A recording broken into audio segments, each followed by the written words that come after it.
L'objectif est de montrer comment configurer le path avec Java. Donc on va utiliser l'invite de commande pour réaliser cela. Rapidement, je vais ouvrir l'invite de commande. Je vais taper dans la commande.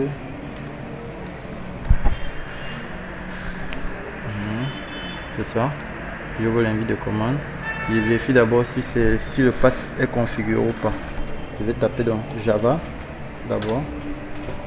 Ok, ça veut dire le Java est bel et bien installé sur votre ordinateur. Maintenant, je vais taper Javac.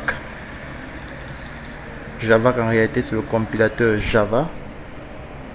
Javac.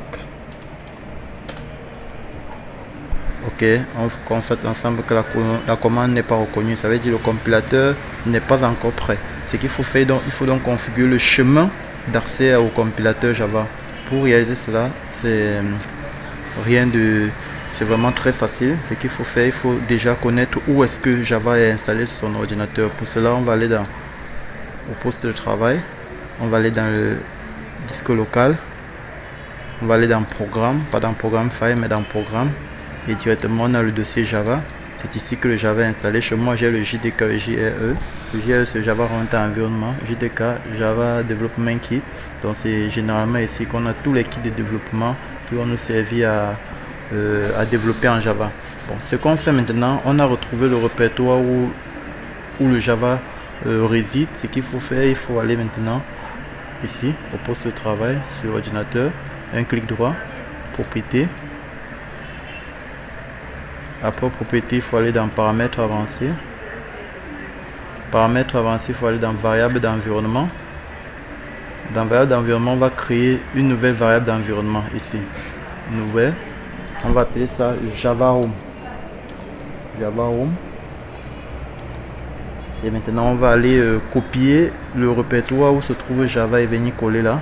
Le chemin où se trouve le Java et venir coller. Vous vous rappelez qu'on avait déjà ouvert cela. C'est ici. Le JDK. Donc c'est ici que le Java est installé. Donc, on va copier le chemin ici. Copier. Et on va venir ici. On va coller. C'est ça. On valide. Le Java Home est déjà configuré. Maintenant il faut configurer le path. C'est ça. Donc on va modifier la variable path. Nouvelle. Donc pas nouvelle, modifier. On va modifier la variable path à ce niveau. On va rentrer dans notre répertoire où le Java est installé. Mais cette fois-là, on va aller dans le répertoire bin. C'est dans le répertoire bin où on trouve tous les exécutables, tout ce qui va servir à Java de s'exécuter en route. Vous allez constater que voici le Java. Voilà le Java. On va copier le chemin ici. Copier. Dès qu'on a copié le chemin, maintenant, on rentre encore ici. On ajoute à cela, remarquez qu'il y a un point virgule là, donc juste après le point virgule, on va coller et on peut aussi mettre un point virgule si on désire pour pouvoir remplir d'autres variables plus tard quoi. On valide OK, OK, OK. Maintenant ce qu'on fait, on redémarre notre invite de commande, donc je ferme, je relance commande ici. Je relance commande, je patiente, OK c'est ça. Maintenant, si je tape Java, tout est OK. Je tape Javac.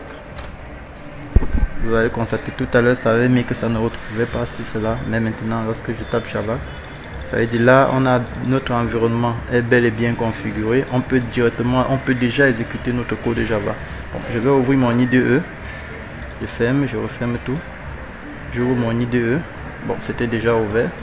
J'avais déjà écrit mon premier programme Bonjour.